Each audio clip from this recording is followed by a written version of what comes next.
Welcome to this short tutorial on how to properly configure your license server with the 3 license keys provided to you. This question comes up quite a bit from both customers and resellers, and in this short video we're going to clarify how all of this works. So first step, go ahead and go to your start, type in license server, you'll see it here, go ahead and open that up. You'll notice at the top left you see a little red box with a white X here. This indicates that your license server is disabled. So first step is to activate. So go ahead and click on the activate button here. Here you can go ahead and click on next. Now depending on your current setup, whether you have either firewall ports or you don't have access to the internet on a particular station, you may use these offline options. But for the most part, most of this, everyone has connection, so you're going to go ahead and use the default selection here. Go ahead and click next. Here you are prompted with entering your activation key. Now you are provided with 3 keys initially. So one you're looking for is the activation key.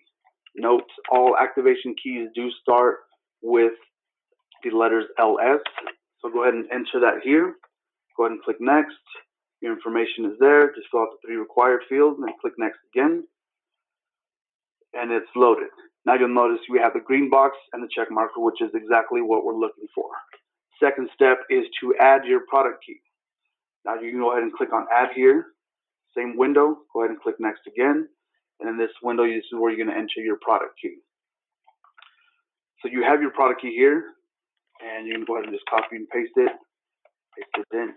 Now mind, if you do have multiple keys, let's say you have 10 individual stations and you have 10 users and 10 different product keys, instead of having to add each individual key 10 times, you can go ahead and enter what's called the license server key. Now, the only purpose of this key is to automatically pull in all of your product keys at once instead of having to add them all individually. But in this case, there's only 1 key, so we're just going to stick with the default product key. So here, go ahead and click next once you entered it, next again, and you'll now see that your key is here and available. So license server is enabled and your key is ready to go. You can go ahead and close that out and then go ahead and start and open site capture. I'll wait for that window to prompt to open. Once it's opened, you receive this window here. Now there could be some confusion as to which options you select. So the first option, which is your most common, is you have a concurrent license where your product key has page counts. And this is where you'd want to enter, this is the option you select. Now if you have a key that's either an NFR or a key that's unlimited, it does not require you to enter the keys into the license server. So you can technically just open up site capture on its own without the previous steps that I showed you. But in this case, this is the most common one that we use for most of our customers. So we're going to go ahead and select this option here.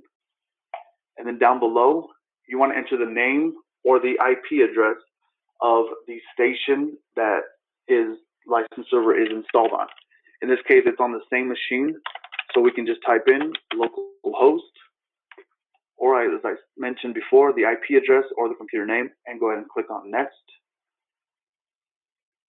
And you now see that everything is pulled up and loaded correctly. Now we just wait for capture to launch. And there we are. And that's how you properly configure the license server here in site capture. Thanks.